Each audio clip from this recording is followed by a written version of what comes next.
नमस्कार, बाजार आज और कल में आप सभी का स्वागत है। मैं हूं स्वाति रायना। बताएंगे आपको बाजार में आज का पूरा एक्शन, साथ ही कल के लिए क्या रहे आपकी स्ट्रैटेजी और शेयरों में कमाई के शानदार मौके भी। आप भी पूछे हमसे सवाल, व्हाट्सएप करें, नंबर है 9582226666। साथ ही आप फेसबुक पर @ZBusiness ऑनलाइन और ट्विटर पर @ZBusiness पर अपने सवाल भेजें, #बाजार आज और कल लिखकर।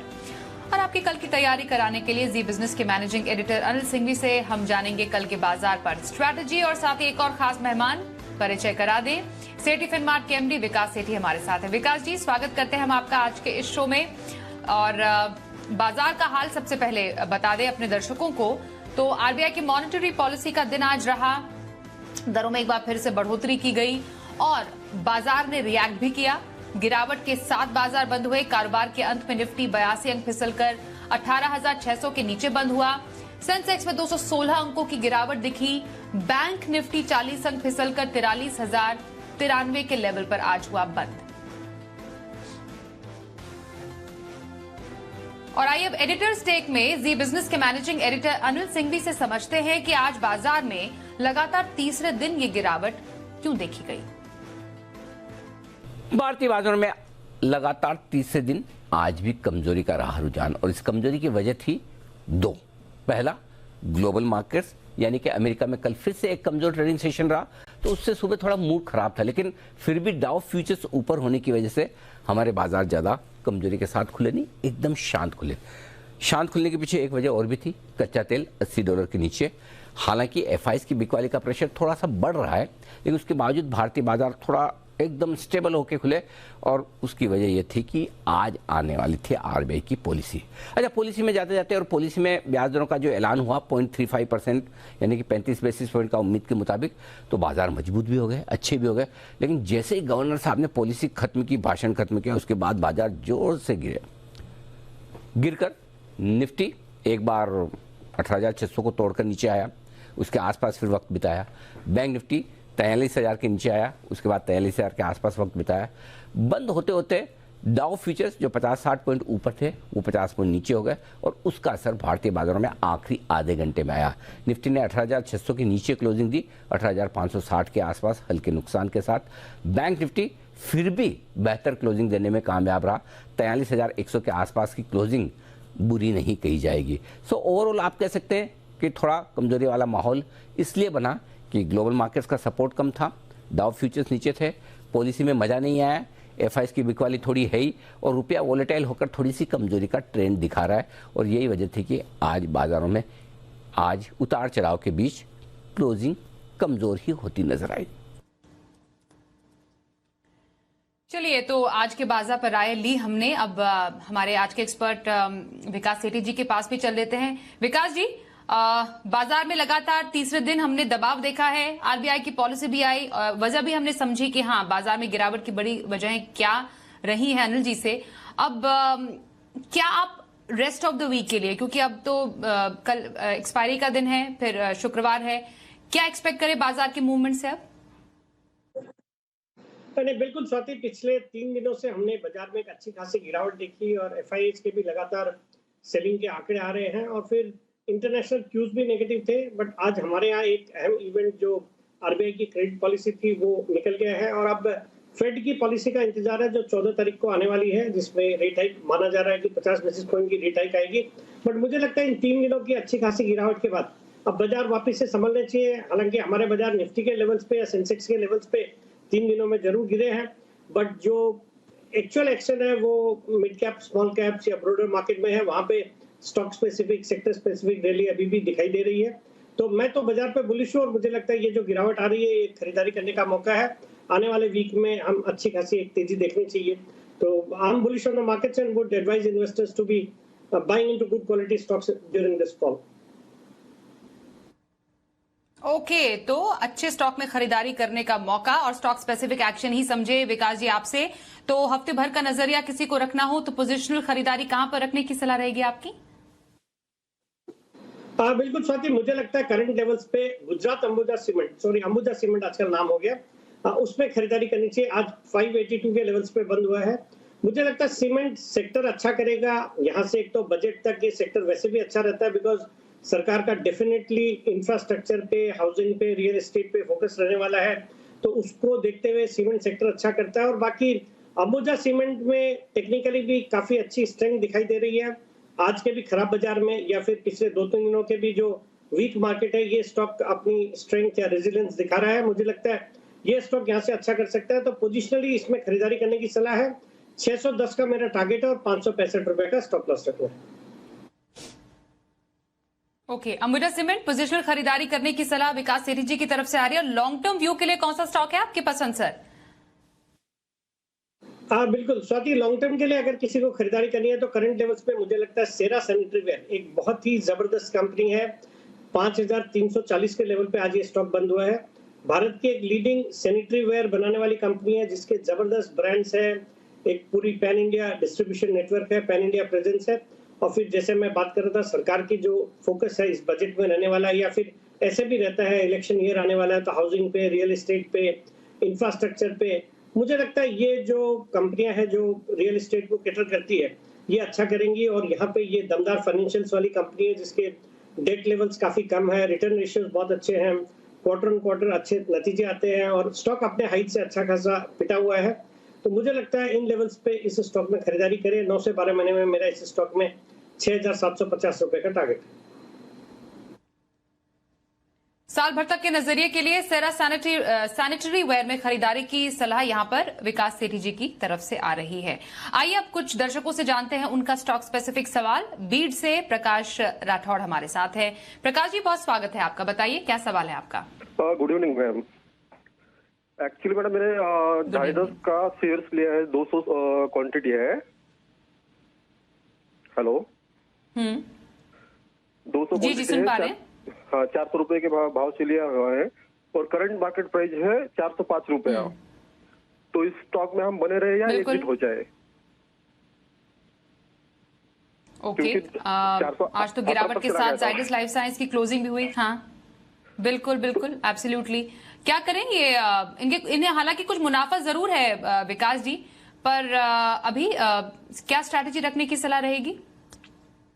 नहीं, बिल्कुल प्रकाश जी को मेरी सलाह रहेगी कि इस स्टॉक में करंट लेवल्स पे होल्ड करें।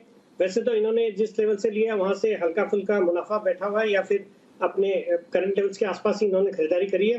बट एक अच्छी क्वालिटी की फार्मा कंपनी है, वैल्यूएशन के लिहाज से कंपेयर टू इट्स पीयर्स सस्ता है स्टॉक। मुझे लगता है करंट लेवल से अच्छे अपसाइड आने वाले दिनों में मार्केट्स में अगर यहाँ से तेजी बनती है तो डेफिनेटली इस स्टॉक में भी बनेगी। तो इस स्टॉक में करंट लेवल्स पे होल्ड करने की सलाह। करंट लेवल पर जायडस लाइफ साइंस होल्ड करने की सलाह विकास सेठी की तरफ से आ रही है। राजस्थान रामगढ़ से फरहाना बानो हमारे साथ है। फरहाना जी, स्वागत करते हैं, बताइए कौन से स्टॉक पर सवाल है आपका? मैम, हमने 200 शेयर अदानी विलमार के बाय किए हैं, क्या करें, होल्ड करें या सेल करें? 200 शेयर खरीद क्या है आपकी? 275 275 अदानी विल्मर पर ये राय लेना चाह रहे हैं आपसे। कब तक आप होल्ड कर सकते हैं? Ma'am long term.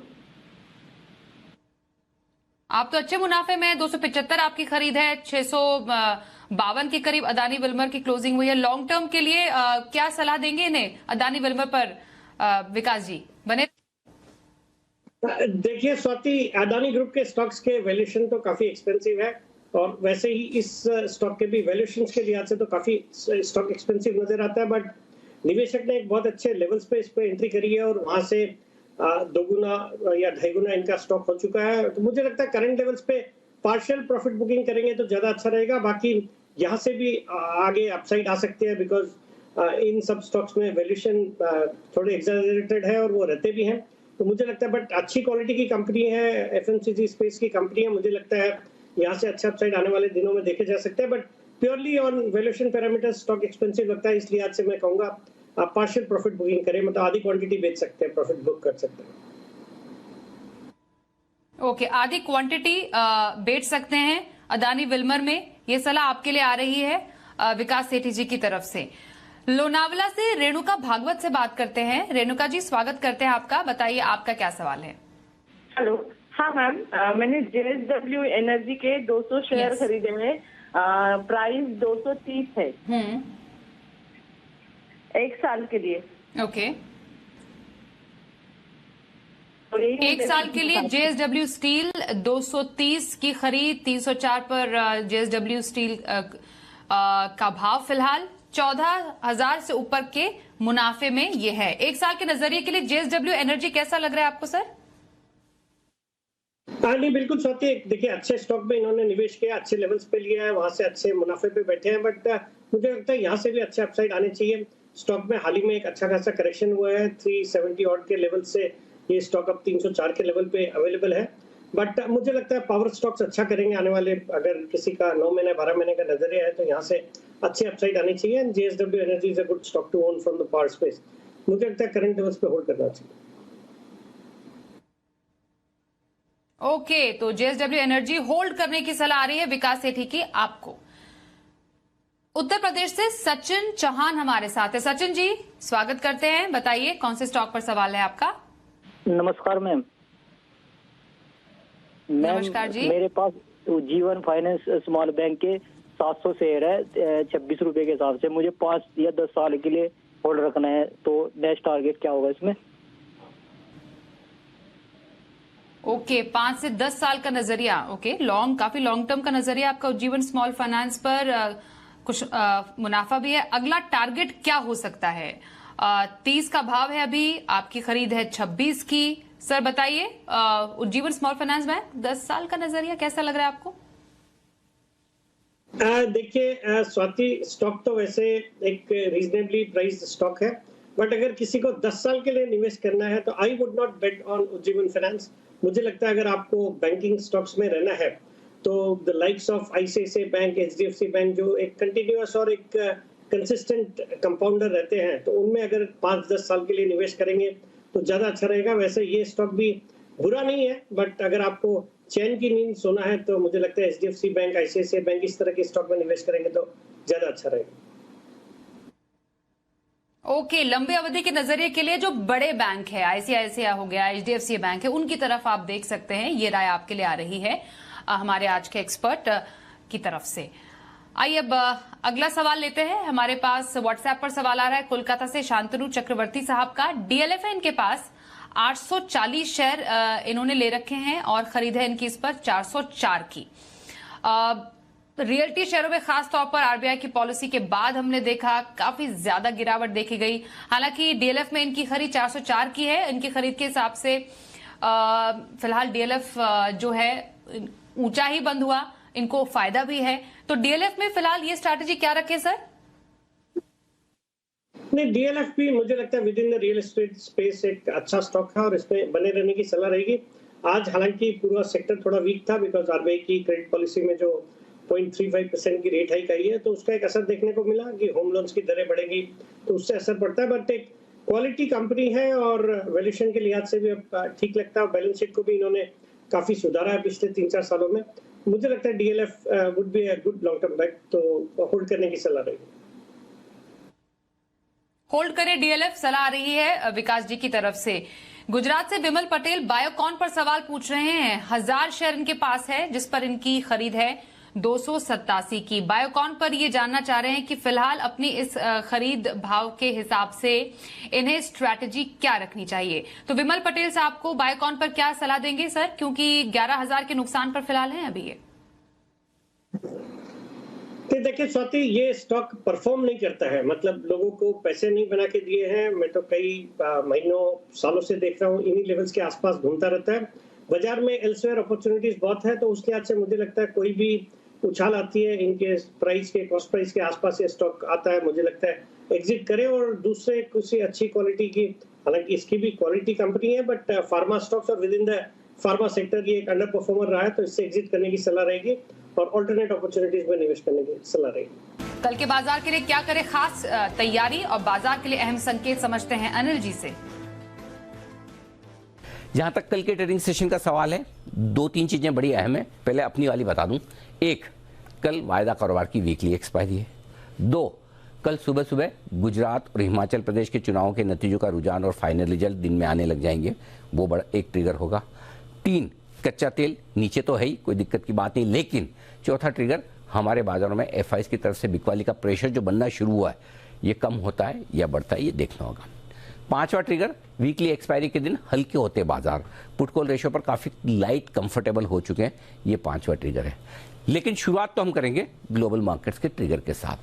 Dow futures 40-50 point नीचे थे और आजकल 40-50 पॉइंट की कोई खास वैल्यू है नहीं, उसके बेसिस पे कहना मुश्किल है कि ऊपर जाएंगे नीचे जाएंगे। तो देखते हैं कहाँ अमेरिकी बाजार बंद होते हैं और डाउ फ्यूचर्स कल सुबह क्या ट्रेंड दिखाते हैं, वो आपकी ओपनिंग तय करेगा। और ओपनिंग के लिहाज से जो आपके लिए इंपॉर्टेंट सपोर्ट लेवल है 18,450, 18,500, ये तुरंत आपके लिए सपोर्ट का काम करेगा और ऊपरी स्तरों पर 18,650, 18,700 आपके लिए रुकावट की रेंज होगी।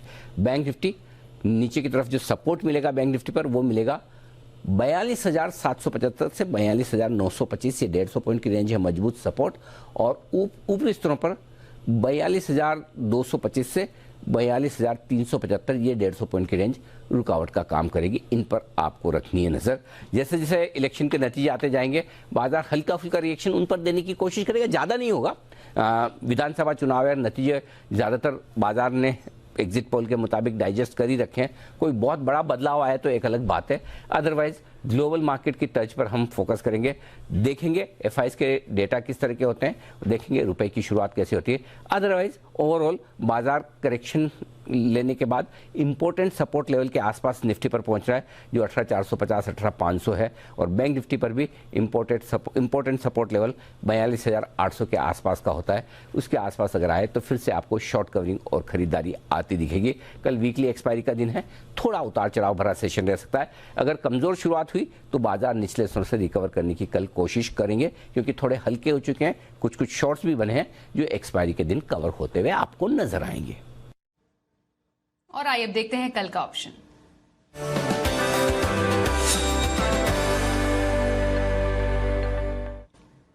ऑप्शन की स्ट्रैटेजी बताने के लिए हमारे साथ हैं मोतीलाल ओसवाल के चंदन तापड़िया। चंदन जी, स्वागत करते हैं। कल ऑप्शन की स्ट्रैटेजी कहां रखने की सलाह रहेगी आपकी? जी देखिए, बाजार में पिछले 2-3 दिन से मुनाफा वसूली हो रही है और हमारा मानना है कि निफ्टी कहीं न कहीं 18,442 के सपोर्ट को होल्ड करेगा और बैंक निफ्टी भी 42,750 के अहम सपोर्ट है। तो इन सपोर्ट के चलते सिलेक्टिव स्टॉक स्पेसिफिक मूव देखने को मिलेगा। और सेक्टर की और स्टॉक्स की बात करें तो एफएमसीजी और सिलेक्टिव कंजम्पशन थीम यहाँ पे भारतीय बाजार में प्रॉपर वर्क करेगी। तो 2 ट्रेड सेटअप है, एक एशियन पेंट है। देखिए लगभग पिछले कुछ दिनों का कंसोलिडेशन पैटर्न यहाँ पे बना है। डिलीवरी वॉल्यूम्स और डेरिवेटिव्स का डेटा इंडिकेट यहाँ पे लॉन्ग बिल्डअप कर रहा है। तो 3,200 की कॉल लेने की सलाह रहेगी। 100 रुपए के आसपास ये बंद हुई है, 75 का सपोर्ट रहेगा और यहाँ पे लगभग 150 रुपए के टारगेट बनने चाहिए। वहीं दूसरा ट्रेड सेटअप हिंदुस्तान यूनिलीवर पे बन रहा है। पिछले 2-3 दिन से एफएमसीजी काउंटर में अच्छी खासी बढ़त है और एचयूएल भी बॉटम्ड आउट हो चुका है। पिछले कुछ दिनों का जो कंसोलिडेशन है वो कहीं ना कहीं इसको ऊपर में 3 से 4% का स्विंग दिला सकता है। तो एचयूएल का 2700 का कॉल लेने की सलाह रहेगी। ये जो स्ट्राइक है वो 2,700 की है, 2700 की 60 रुपए के आसपास बंद हुई है। 45 का सपोर्ट है, लगभग 90 रुपए तक के टारगेट यहाँ पे हासिल होने चाहिए। बिल्कुल, तो चंदन तापड़िया की कल के ऑप्शन स्ट्रैटेजी आपने देखी। धन्यवाद करेंगे चंदन जी, आप हमारे साथ शामिल हुए शो में। और विकास जी, आपसे समझेंगे इंट्राडे खरीदारी कौन से स्टॉक में करने की सलाह? हाँ बिल्कुल स्वाति, कल के लिए इंट्राडे में मुझे लगता है इंट्राडे के लिए टेक्नो इलेक्ट्रिक एक पावर इंफ्रास्ट्रक्चर स्टॉक है, इसमें खरीदारी करने की सलाह है। आज 316 के लेवल्स पे बंद हुआ। ये company O&M contracts, EPC contracts with smart metering solutions provide करती है। जबरदस्त एक ऑर्डर बुक है, करीबन 3200 करोड़ की। मार्की क्लाइंट लिस्ट है, जैसे पावर ग्रिड है, आईओसी है, टाटा केमिकल्स, टाटा पावर, इन सबको कैटर करती है। और कंपनी के पास एक रिन्यूएबल एनर्जी का भी एक अच्छा खासा पोर्टफोलियो 130 मेगावाट का। और कंपनी सीरियसली डेटा सेंटर के कारोबार में उतर रही है और वहां पे चूंकि इनके पास अपना रिन्यूएबल एनर्जी है तो वो ESG कंप्लायंट डेटा सेंटर है, जिसके अंतर्गत फिर ये कई सारी बड़ी इंटरनेशनल कंपनी जैसे गूगल है, माइक्रोसॉफ्ट है, इनके लिए काम कर सकेगी। तो मैं इस स्टॉक पे बुलिश हूँ, लॉन्ग टर्म पे अच्छा लगता है। बाकी शॉर्ट टर्म में भी मुझे लगता है कल इसमें 330 तक के लेवल्स आ सकते हैं, तो खरीदारी करने की सलाह 312 का स्टॉप लॉस रखना। टेक्नो इलेक्ट्रिक इंट्राडे खरीदारी की सलाह आ रही है विकास सेठिक जी की तरफ से। बहुत धन्यवाद करेंगे विकास जी, आप हमारे साथ आज शो में शामिल हुए। बाजार आज और कल में बस इतना ही, रुकते हैं एक ब्रेक के लिए। देखते रहिए जी बिजनेस।